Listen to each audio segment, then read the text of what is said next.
Se llama La invención de la naturaleza. Yo tengo una particular fascinación por las invenciones. Okay. Ahí está la mía, pues obviamente cuando yo decidí el título de mi invención del viaje, la idea era que le hiciera homenaje a una serie de invenciones. Y entonces la invención de la naturaleza era una de esas invenciones, junto con la invención del color, la invención de América y la invención de la crónica de Susanna Rotker. Entonces esa era pues como la segunda idea. Y en tercer lugar, porque creo que es un libro del que vale la pena hablar, creo que todo el mundo lo debería leer.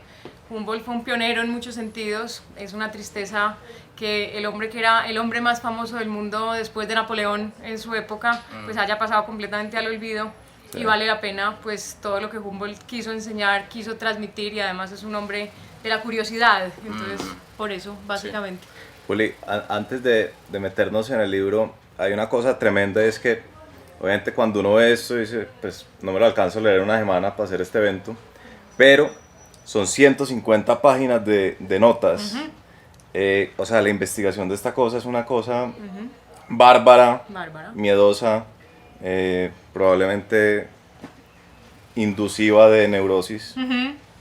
Y además las notas de Humboldt eran especialmente caóticas. Hay una conferencia muy bonita que les recomiendo de Andrea en unas charlas ESRI hace unos 6 años, donde ella muestra las imágenes del archivo de Humboldt.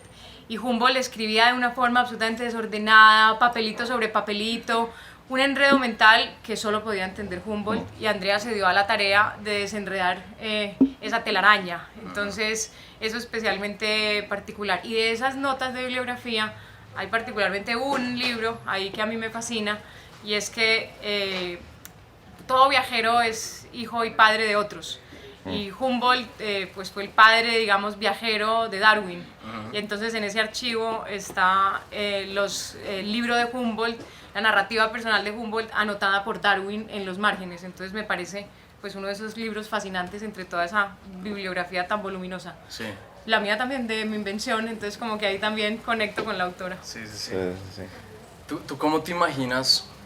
Esto es como, puede decirse que es la biografía de Humboldt, pero al mismo tiempo es una fotografía de una época, ¿sí? Por medio de Humboldt. Y entonces pues la investigación no va únicamente hacia la vida de Humboldt, sino que abarca también muchas otras personas famosas como Thoreau, como Simón Bolívar, como Darwin, como Thomas Jefferson, un montón de personajes de la historia de esa época. ¿Tú cómo te imaginas si fueras Andrea Wulf, y con tu experiencia, por supuesto, en investigación de invenciones, cómo hubieras empezado como a abarcar algo tan grande como casi que un siglo por medio de una persona? Sí, en esa idea comparte la misma ambición totalizante y universal de mi invención del viaje. Cuando uno se plantea hacer un libro, generalmente pues le toca empezar a acotar, pero cuando uno es muy ambicioso, entonces decide no acotar, y entonces ella va a abarcar toda la vida, todo el siglo, toda la época, y entonces por dónde empezar pues era realmente muy complicado. Por dónde hubiera arrancado yo, no sé. Lo que sí sé es que todo perfil periodístico, y esto se lo decía a mis alumnos en clase virtual hace 1 hora y media, es que el perfil periodístico, la biografía, generalmente no es solamente la foto en palabras de alguien, sino que siempre es también la radiografía de un tiempo, de los personajes de ese tiempo. Es la excusa para contar un mundo. Un buen texto generalmente es eso, es coger un prisma a través del cual miras toda una realidad, y entonces esa es simplemente la excusa para contar otro universo mucho más poderoso. Tú conociste a esta dama, ¿cierto? Así es, el ejemplar que tengo aquí pues me lo dedicó Andrea en Cartagena en el último iFestival, entonces muy orgullosa. Sí, claro. Pues me da curiosidad saber qué le dijiste. Obvio, conversamos. Pues aquí, o sea, autora, libro, mi ejemplar de Andrea, todo. Hay que chicanear siempre de las firmas. Los que tenemos biblioteca sabemos que esa sección de libros firmados son una delicia para presumir entre los amigos bibliófilos.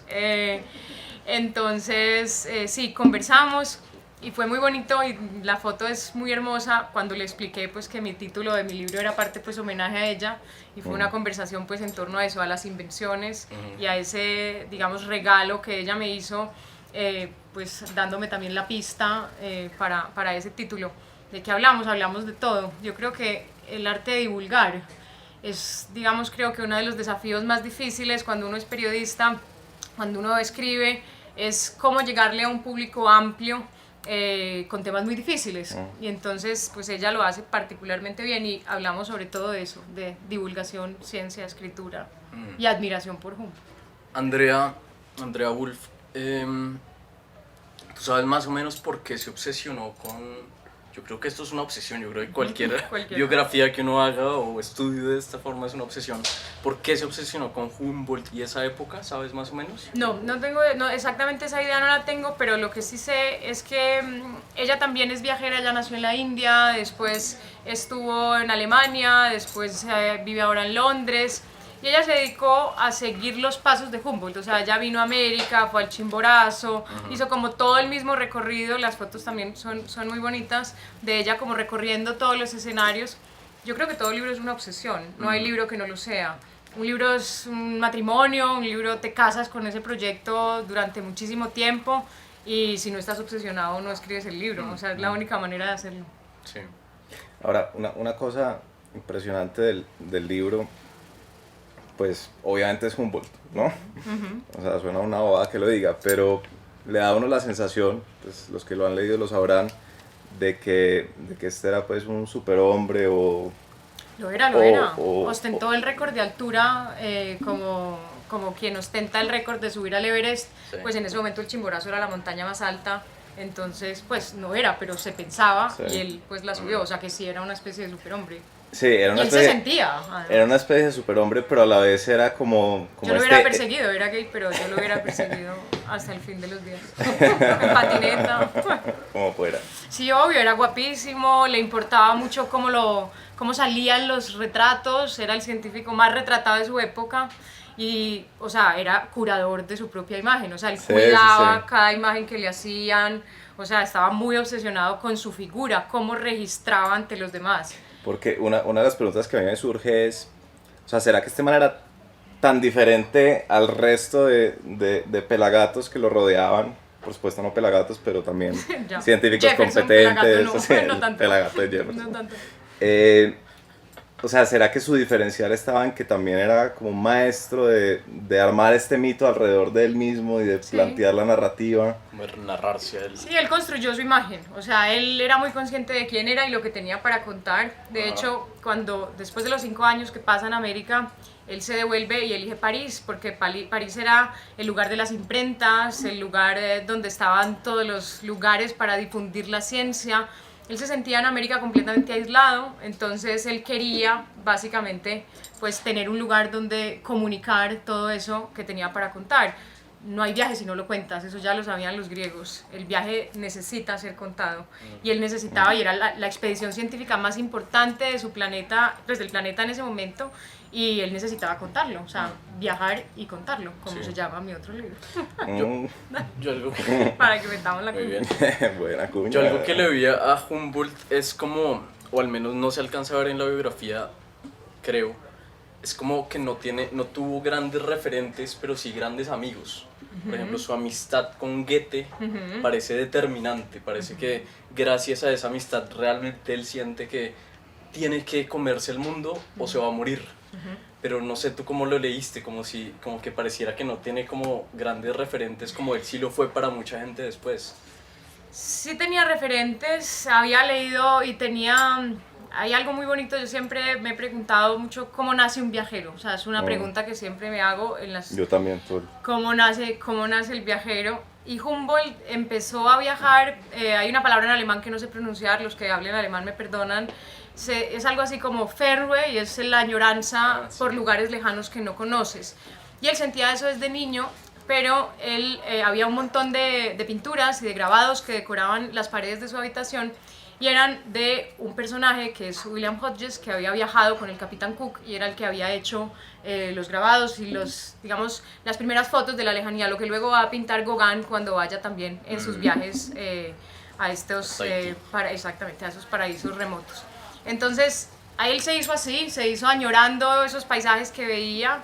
Este era un niño de clase alta, su padrino creo que fue el futuro rey o algo así, entonces lo educaron un montón de tutores y esos tutores que lo educaron, pues uno de ellos había traducido o ha hecho una versión de Robinson Crusoe, o sea, gran viaje, gran viajero, y entonces todo eso yo supongo que le empezó pues a hacer mella en la cabeza, pero esa amistad con Goethe fue absolutamente determinante. Los amigos son determinantes en nuestra vida. Dicen que somos el resultado de las personas con las que más nos juntamos. Entonces, pues él se juntaba con Schiller, se juntaba con Goethe, pues entonces el resultado difícilmente iba a ser malo. Su hermano, que se conoce mucho menos, es uno de los grandes teóricos sobre la educación, entonces, y era también famosísimo pues en su época. Sí, eso me sorprendió. ¿No? Y hay un grabado fascinante donde están los cuatro, o sea, Wilhelm, Goethe, Schiller, y eso, si hay que volver a una conversación en el mundo, vamos ahí, o sea, que nos inviten a esa mesa a conversar, clarísimo. evidentemente. Sí. Aunque me pareció raro, Schiller como que criticaba un poquito la relación entre Goethe y Esas relaciones y entre Humboldt, amigos ¿no? siempre tan complicadas. Como que le decía, te vas a volver muy disperso, como que vas a pensar ya en demasiadas cosas y no llegar a nada.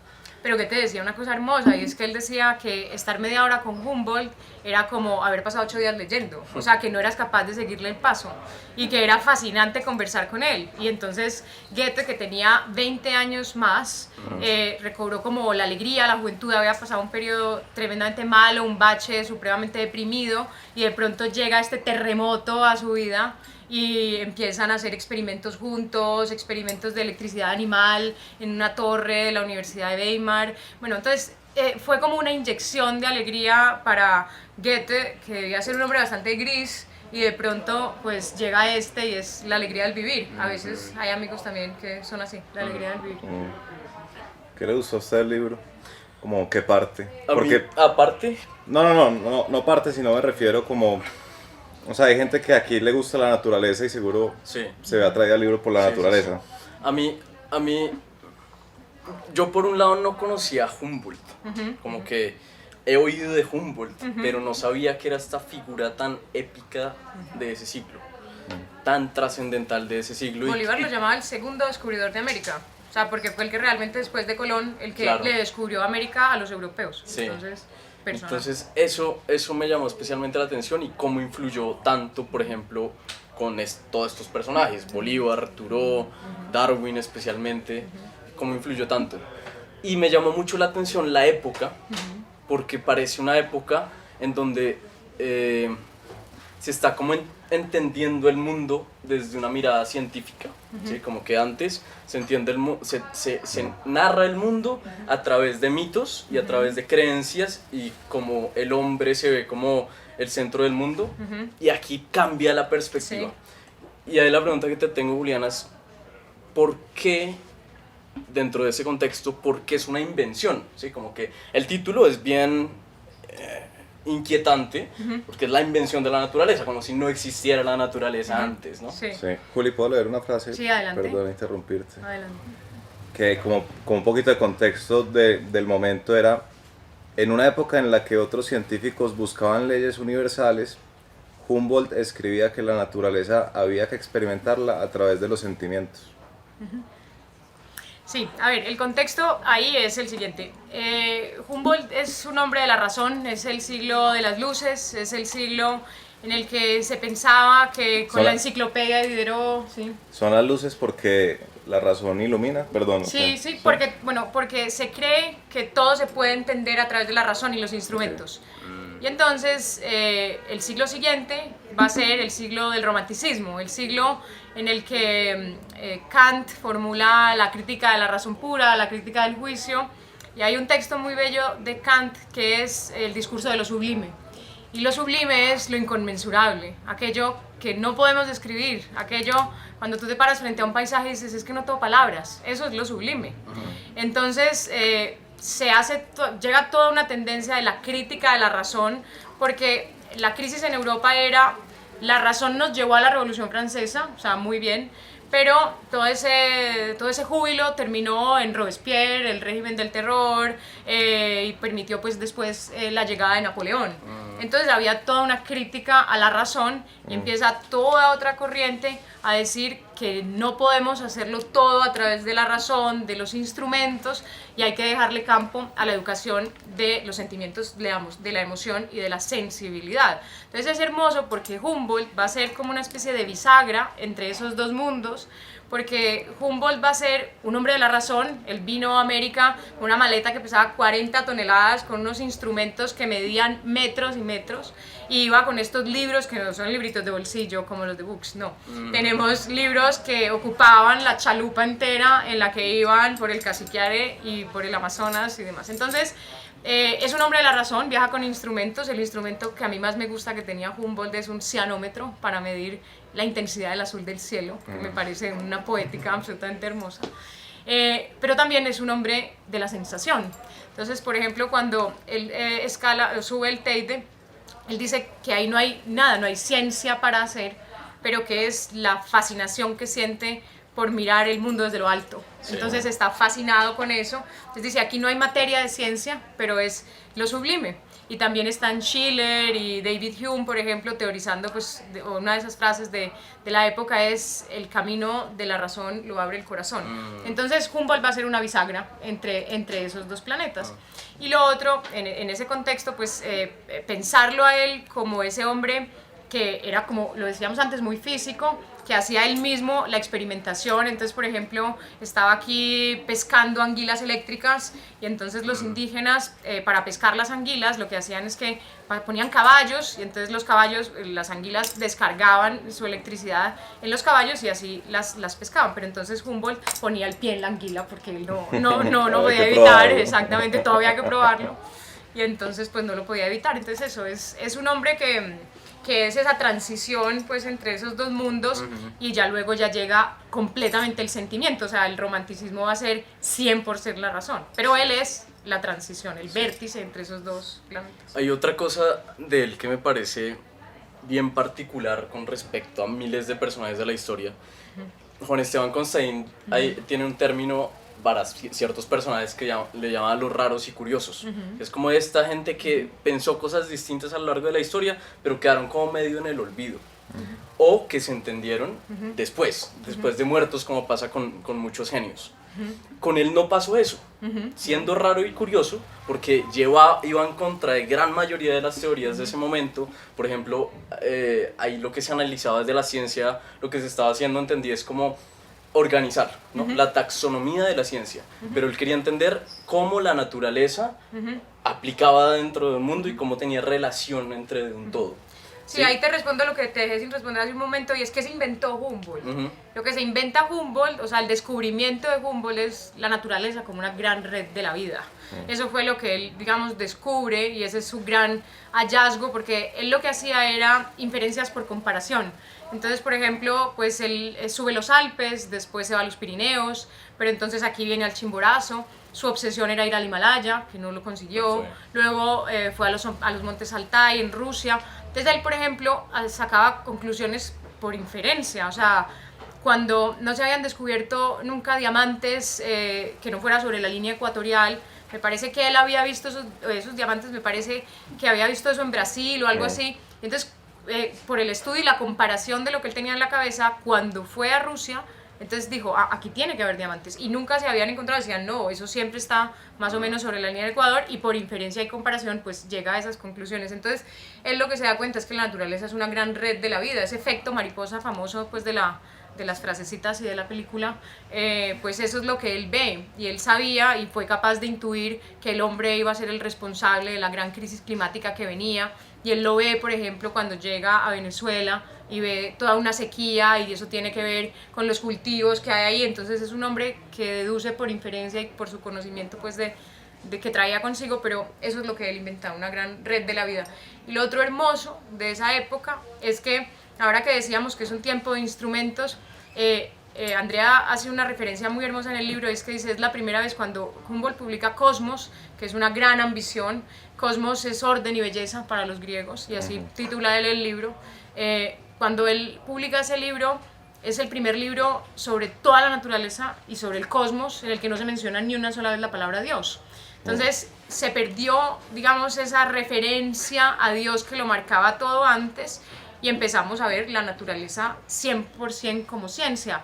El hombre empieza a dominar la naturaleza. O sea, domina la naturaleza como tiene el pararrayos, tiene la máquina de vapor, entonces ya no es el miedo a la naturaleza y no entendemos el trueno porque Thor nos mandó el trueno, sino que pues ahí hay una ciencia detrás y empecemos a entender la naturaleza como eso. Es que la naturaleza es un peligro, o sea, uno no... Y la humana sobre todo.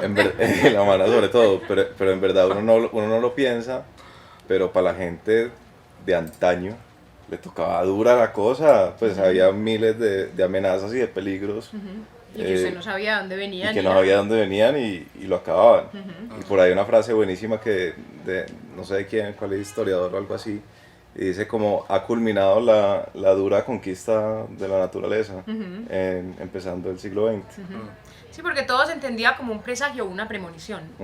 O sea, todo es Dios, eso es un pensamiento muy medieval y todavía hoy, o sea, todavía hay personas que se enferman y piensan que eso es un castigo divino, ¿cierto? Entonces, en la Edad Media y muchos siglos después, la idea es, si hay un eclipse, esto es una señal, todo se entendía como una señal de Dios o del diablo. Sí. Entonces, la naturaleza es un bosque que hay que leer, o sea, había 2 libros que había que leer, la Biblia y el libro de la naturaleza. O sea, la naturaleza entendida, pues las palabras eran los seres de la naturaleza o los fenómenos. Entonces intentabas entender todo eso a la luz de presagio y premonición. O Dios era castigador y te estaba mandando pues la condena por lo mal que lo habías hecho, sí. O se interpretaba también de la otra manera y es Dios es benévolo y me está dando tiempo de arrepentirme, hacerlo mejor y me está pues como mandando esa señal. Sí, esa anécdota, no me acuerdo bien cómo es, pero que Benjamin Franklin empieza como a volar cometa para demostrar que no es Thor, sino que es como, como funciones de la naturaleza que se puede explicar desde la física. Hay una... Pero antes de que siga con eso, porque entonces lo siguiente, y para volver a esta idea de la invención de Humboldt, es... Entonces todo está conectado y todo está relacionado a la naturaleza y es impresionante cómo está de permeado en uno. Pues para uno es como obvio, todo está conectado. Total. Es como esa, yo no sé si te sabes esa de Yosemite, que en Yosemite empezaron a matar los lobos, no sé cuándo, no me pregunten fechas. En Yellowstone. En Yellowstone, sí. Empezaron a matar los lobos porque pues los lobos tenían la idea de que estaban depredando al resto de especies. Y una vez los eliminaron o los redujeron sustancialmente, el ecosistema de ese lugar se fue al carajo, porque entonces no había suficientes lobos para cazar los venados, entonces se comían todas las plantas, claro. Entonces todos los bichos se morían, yo no sé qué, y entonces lo que hicieron fue, vamos a volver a traerlo a los lobos, y volvieron a traerlo a los lobos, y entonces cambiaron el curso de un río simplemente por secuencia de acciones de que se comieron los venados, entonces hubo más maticas y entonces el río, bueno, yo no entiendo la naturaleza, pues nadie la entiende, pero el río cambió. No, hay gente que entonces, nadie la entiende. Nadie la entiende. Precisión. Pero para uno, mi punto es, para uno es relativamente obvio que la naturaleza toda está interconectada. O sorpresa, se lo inventó alguien, ¿no? Total. Y hace no tanto. Y alguien del que no hablamos lo suficiente. Que es lo que dice ella al final, como que casi que sus ideas, tiene una frase fantástica, es como sus ideas cogieron tanto relieve que el hombre se desvaneció. Totalmente. ¿Por qué? A su entierro asistió todo el planeta, o sea, era el hombre, era el ciudadano del mundo, era el hombre más celebrado de su tiempo. Pero es que toda idea, después de que alguien le pone nombre, resulta una obviedad, o sea, algo más obvio que la gravedad. Y de pronto, pues, alguien tuvo que comprender que eso era así y ponerle nombre.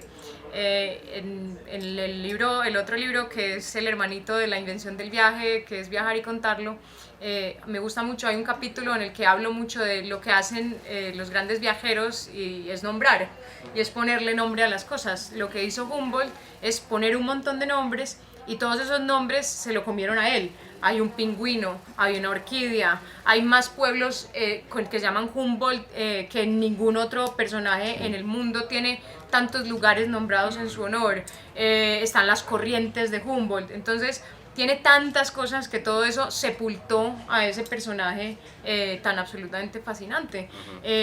Y pasa mucho así. Yo creo, Andrea escribió el libro, entre otras cosas, por eso. Porque ella, claro, reivindicar la figura de un hombre absolutamente trascendental, que todo lo que nos dijo sigue teniendo una vigencia enorme y hoy más que nunca en medio de esta crisis climática en la que vivimos.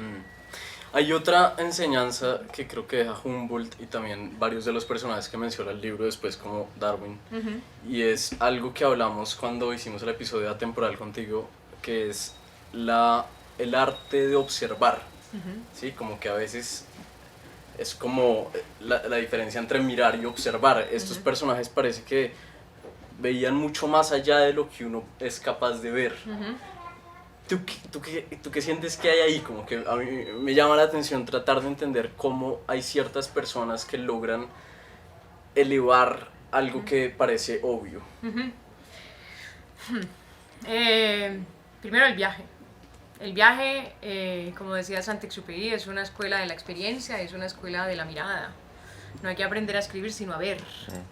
Porque Saint-Ex decía que la escritura es una consecuencia de la experiencia y de la mirada. Y si algo era Humboldt, era un hombre de la experiencia. O sea, era un hombre que vivía para experimentar. De hecho, hay una idea muy hermosa y es que tenía casi 80 años, estaba haciendo sus últimos viajes porque nunca dejó de moverse y él en un momento determinado descansó como a los 80 y dice, ya sé todo lo que necesitaba saber antes de que viniera la vejez y ya estaba pues realmente muy mayor. Fue un hombre que estuvo muy entero hasta el final. Entonces yo creo que eso también es la curiosidad, lo sabían los griegos. Humboldt era un polímata. Los personajes que a mí más me gustan del mundo son los polímatas. Un polímata es aquel que emplea su vida, su tiempo, su saber a muy distintas disciplinas.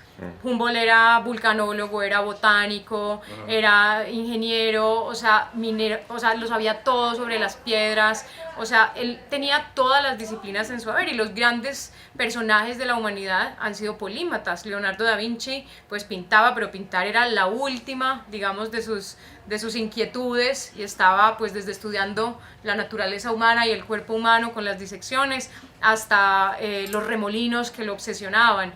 Aristóteles era un polímata, todos los grandes sabios de la antigüedad eran polímatas. Entonces yo creo que es eso, es el viaje, la curiosidad, y los griegos decían eso, que la característica de la juventud, lo que los griegos entendían el mundo desde el viaje y desde la curiosidad. Entonces yo creo que viene básicamente por ahí. Sí. Y Darwin, saltando un momento a Darwin, porque hay un capítulo solo de Darwin que a mí me gustó también mucho. Uno se da cuenta como que él estuvo, esto pues se sabe, él estuvo en Galápagos un momento, hizo unas observaciones, pero únicamente como que cayó en la cuenta de lo que había visto años después, y bastantes años después, ¿sí? No fue como que observó unas tortugas enormes y dijo, aquí está, aquí estamos, ese eureka como que se fue construyendo con muchas observaciones. Pero se fue construyendo leyendo a Humboldt. O sea, él descubrió en la narrativa personal de Humboldt el tono con el que quería escribir. O sea, los libros de Humboldt, de Darwin, son dos libros de lo mismo, pero uno está destinado a los científicos y el otro está hecho para la divulgación del saber. Y él encontró el tono en Humboldt. Pero,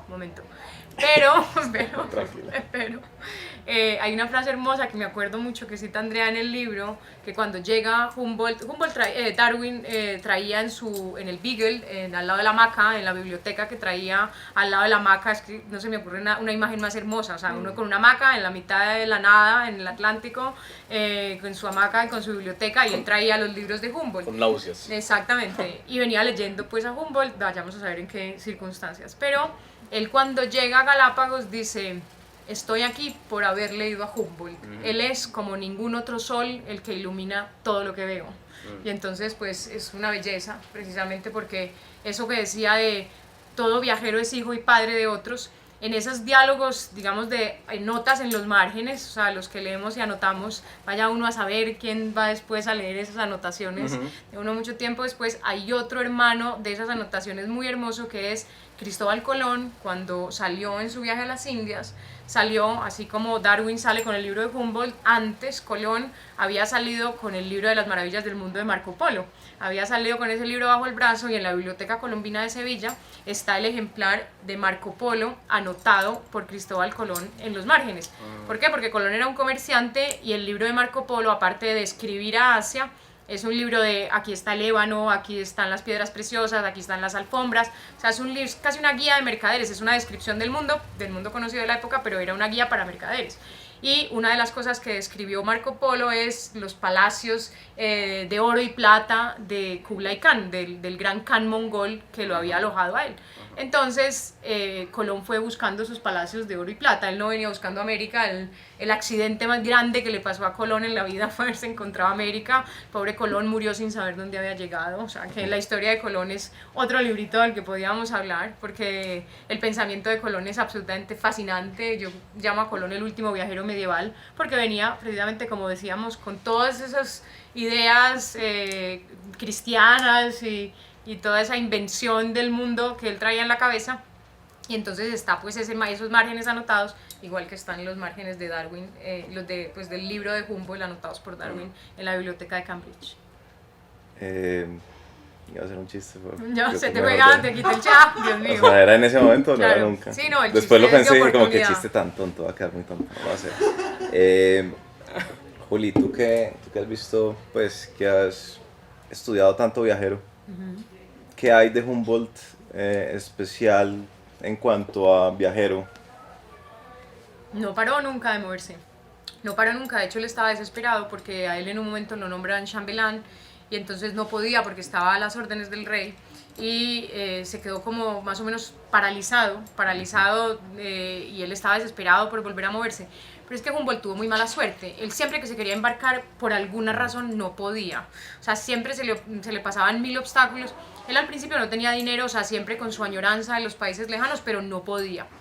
En un momento muere su madre, tan mala relación tenían él y su hermano con la madre que ninguno de los dos fue al entierro, pues a ninguno de los dos se le ocurrió. Y la madre muere y él pues obviamente queda multimillonario y entonces ya tiene el dinero para poderse ir, pero todos los contratiempos, incluso en un momento determinado está tan desesperado que él se plantea él mismo en comprar el barco, dice tengo el dinero en el bolsillo, yo me compro mi barco, y eran las guerras napoleónicas y no había barcos, o sea ni siquiera podía comprar, entonces todos los obstáculos del mundo, pero precisamente fue el dinero el que le permitió llegar a América, porque cuando vino a España y consiguió, digamos, el permiso para venir, venir a España. Llegó a España y cuando consiguió el permiso para venir a América, fue porque él dijo, eso necesitaba un pasaporte, o sea, era pues el tiempo de los españoles en América, y él, la razón, o sea, la manera en la que convence es que él se va a pagar su propio viaje, o sea, que nadie le tiene que pagar nada, entonces eso fue lo que lo ayudó, pero nunca dejó de moverse, o sea, siempre esa añoranza por los países lejanos siempre lo acompañó y su obsesión era ir a Rusia, él había pedido, quería ir a la India pues, o sea, lo había intentado, y cuando pidió el permiso para ir a Rusia era con el pretexto de ir a la India porque lo que quería él era ir al Everest, ir al Himalaya, entonces hasta el último minuto, o sea, no dejó nunca de moverse y ese espíritu viajero lo acompañó siempre.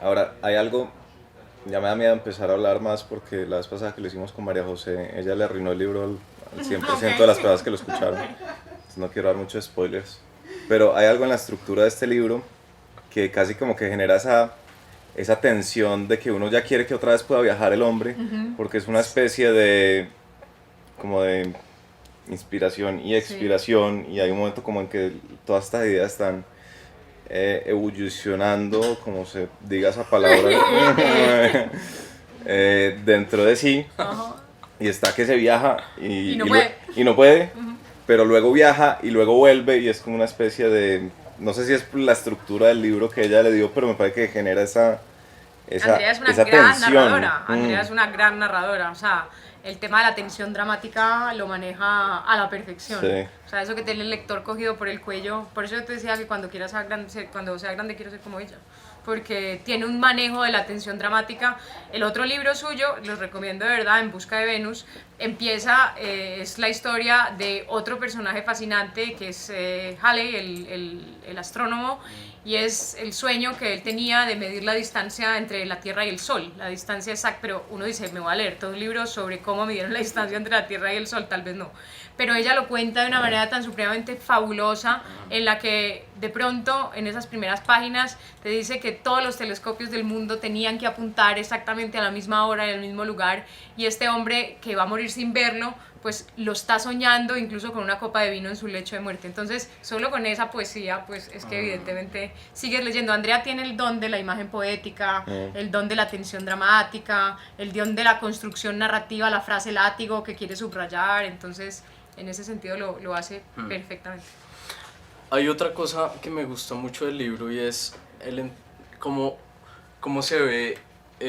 Normalmente cuando uno piensa en la ciencia es como la difusión de la ciencia escrita de una forma científica, ¿sí?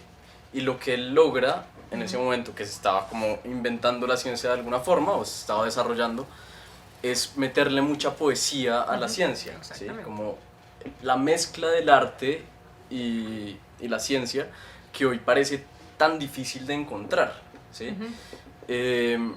¿Eso por qué crees que se ha perdido? ¿Por qué crees que ha pasado eso como esa forma en la que para difundir algo tiene que ser de una manera tan tosca? Y aburrida y maluca, pero aquí tenemos en Medellín el mejor ejemplo de divulgación de ciencia que es Parque Explora, o sea, que han encontrado la manera absolutamente divertida, creativa de contarnos ese mundo, si no es el más poético del mundo, yo no sé cuál es, que es el mundo de los animales, y es el mundo de las plantas, y es el mundo de la ciencia. Entonces, no todos los ejemplos son malos, y hay algunos libros sobre plantas, y ahora, por ejemplo, el secreto de los pájaros, y la vida secreta de los pulpos. El mundo de la naturaleza es un mundo lleno de poesía, y la virtud es de quien sabe verlo y sabe contarlo, ¿no? Pero es el mundo más poético que hay. Bien. Para ir cerrando, más o menos, esta pregunta, no, si quieres ni responderla, pero a mí me llama mucho la atención como cuáles... Ya te toca responderla, ya te toca responderla. Como cuáles pueden ser esas personajes como Humboldt actuales que de alguna forma nos están anticipando el futuro y no estamos terminando de oír, ¿sí? Como que Humboldt anticipó cómo se debía acabar la esclavitud, cómo los monocultivos que hoy entendimos que estaban afectando el medio ambiente, como la deforestación de los bosques, todos esos temas que hoy parece que estamos empezando a entender, él los dijo en 1820 o por allá. Sí, es muy difícil, es una pregunta difícil, pero bueno, dos que tengo como recién leídos, o sea, más que por seleccionar, es porque los he leído recientemente y creo que vale la pena. El planeta inhóspito de David Wallace Welch, ese me parece un libro estupendo, que es un poco el mismo cimbronazo de qué está pasando, qué vamos a hacer, por qué no lo hemos hecho. Ese, iba a decir otro de que te quedas la mente en blanco, iba a decir dos, ese y, momento, ya me acordaré en 2 segundos, pero ese concretamente me parece un libro estupendo que habría que escuchar. Sí. Nico, ¿usted cree que en las montañas está la libertad? Las montañas de mi tierra. En las de tu tierra, sí. Exacto. Humboldt lo creía, sí. que en las montañas estaba la libertad. Si usted fuera, mientras Juli se acuerda de su segundo libro, que no se va a acordar, obviamente. No, sí me voy a acordar. Si usted fuera a recomendarle a alguien que leyese este libro, ¿qué tal el manejo del español antiguo? Wade Davis es otro personaje que hay que escuchar. Wade Davis con su río, claro, el río, los guardianes de la sabiduría ancestral, ese es otro sabio que hay que escuchar, o sea, estar frente a ese hombre es como... El libro se llama El río, ¿cierto? Sí, el río. Sí. El río y el otro es los guardianes de la sabiduría ancestral. Que es sobre un río, pues, de acá. Un río de acá. Es un río, pues, es el Amazonas o algo así. No, el Magdalena. Niño. Yo era para ver si estaba conectada, estaba absolutamente conectada, o sea, no pierde una, impresionante. Era como quiz. Era así, pregunta trampa, total. Estás en la jugada, Juli. Total. ¿Qué le dijese usted a alguien que quisiese leer este libro? Pues, ¿cómo se lo vendería a usted sin hacerle spoilers y sin dañárselo como suele hacer María José. A mí me encantan las biografías. Últimamente, tal vez los 2 últimos años he tratado de leer cada vez más biografías porque uno entiende, por un lado, qué pasa con esa persona muy específicamente en sus momentos malos y buenos. Me gustan los biógrafos que no solamente muestran lo bueno, sino que entienden también las complejidades humanas, y eso se logra. Y por otro lado, adicionalmente, que en muy pocas biografías había visto, tampoco se haya leído miles, pero he leído algunas, es como muestra el contexto histórico de todo un siglo por medio de Humboldt y otros personajes que lo rodearon. Y creo que esa perspectiva del siglo XIX que uno logra tener con este libro es difícil, diría yo, no se logra tener con otro libro. Y eso me parece que ya le da una obra maestra a esto.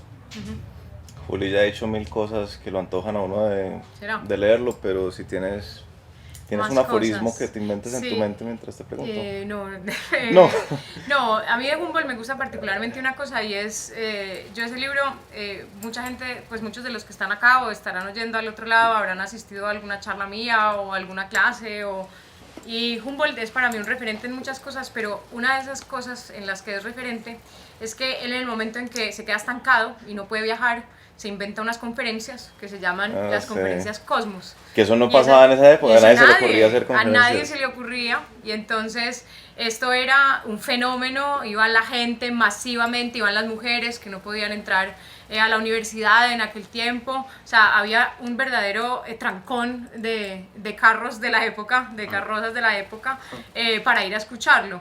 Entonces yo lo que creo que era Humboldt en su época y lo que es Andrea hoy es grandes divulgadores de ideas muy difíciles, pero que contadas de una manera deliciosa, amena, y el arte de entender, admirar y emocionarse, que es el lema de mi querida academia itinerante, pues creo que eso lo hacía Humboldt, y ayudaba a la gente a entender, a admirar y a emocionarse, y Andrea exactamente igual, entonces por eso lo recomendaría. Yo diré, Vamos a jugar ahora. Listo. Qué miedo. para cerrar, a mí me gustó sobre todo como la sensación de la aventura, ¿no? Como de Es una lanzarse. Sí, él es un aventurero además. De la vida como aventura, me encanta esa parte. Y lo otro es que se topa uno con 4 o 5 personajes también fantásticos que Humboldt conoció en su vida, y pues tiene pequeños, ¿cómo se dice? Como cuando uno tiene una vista de alguien, pero es una pequeña vista. ¿Qué iba a decir? Niña vista de Una alguien. vistica. Una vistica. así chiquita. No, Una las vistica así, influencias, pequeñita. hay muchos capítulos, Un pero atisbo. es Un atisbo, yo estaba esa pensando. es la palabra, el atisbo. Pequeños atisbos de otros personajes. Sí, la Entonces, relación con Bolívar, por ejemplo. Bolívar decía que, pues, o sea... No, pero es que no podemos hacer no podemos spoilers. hacer spoiler. Bueno, entonces una gran relación con Bolívar, contamos la relación con Darwin, la relación con Thomas Jefferson, y también una influencia muy linda en la literatura. O sea, por ejemplo, pues Julio Verne estaba tremendamente inspirado en Humboldt, le dedica uno de sus libros. Hasta García Márquez dice Y en un García, momento. en el general en su laberinto. En su laberinto. Así es. Y cómo influyó a muchas... No, al final del libro a mí me pareció que... En un momento pensé que sobraba, porque ya era como que se había acabado la vida de Humboldt. Hizo unos capítulos de personas... Que él influye. Sí, que él influye de distintas formas, además. Entonces también... Muir, el creador de los parques naturales en Estados Unidos, o sea, toda la idea de la conservación de los parques naturales, pues también está influido por él, o sea, es un impacto en todo, o sea, Humboldt está en todas partes, y las corrientes, y una belleza también es la geografía de las plantas, o sea, Humboldt va subiendo el Chimborazo y va notando pues cómo van cambiando las plantas a las distintas altitudes, y entonces también Humboldt es uno de los padres de las infografías, o sea, ahora que en internet, en las redes nos dedicamos a hacer dibujitos pendejos, pues Humboldt hacía verdaderas obras de arte que eran ciencia, o sea, que él es uno de los padres, y eso lo cuenta muy bien Andrea, es uno de los padres de la infografía, o sea, de cómo metes en simplemente un dibujo de una montaña toda la geografía de las plantas que hay en el Chimborazo, y eso es absolutamente hermoso. Bien. Bueno, la invención de la naturaleza, creo que Books, que se pronuncia bukz.co, tiene uno, y como que así lo quisieron para que la gente se mate a la salida a ver quién tiene ese uno, pero seguramente lo pueden preordenar, ¿cierto, Anto? Sí. Bien. Maravilloso. Juli, tú sabes que nosotros tenemos un podcast, Sí, se llama 13%. correcto. Y hay gente que apoya nuestro proyecto y están todos ahí, en ese jarro. Acá. ¿Cómo se dice? Jarro no existe, ¿cierto? Jarro no. Yo le he dicho, a esa vaina le he dicho jarro por ahí 150 Le digo veces. frasco, Frasco, tarro. tarro. A ver, decirle frasco. Igual jarro creo que igual es jarra. Sí, sí, O sea, creo que es jarra. Creo que es mujer. Creo que es jarra y creo que es otra vaina. Yo O sea, creo también. que no No, es no eso. Sí, es como de esta para El servir. diccionario de Andrés. Diccionario 13%. Entonces, aquí está la gente que nos apoya y pues al final hacemos una pequeña especie de concurso Ok.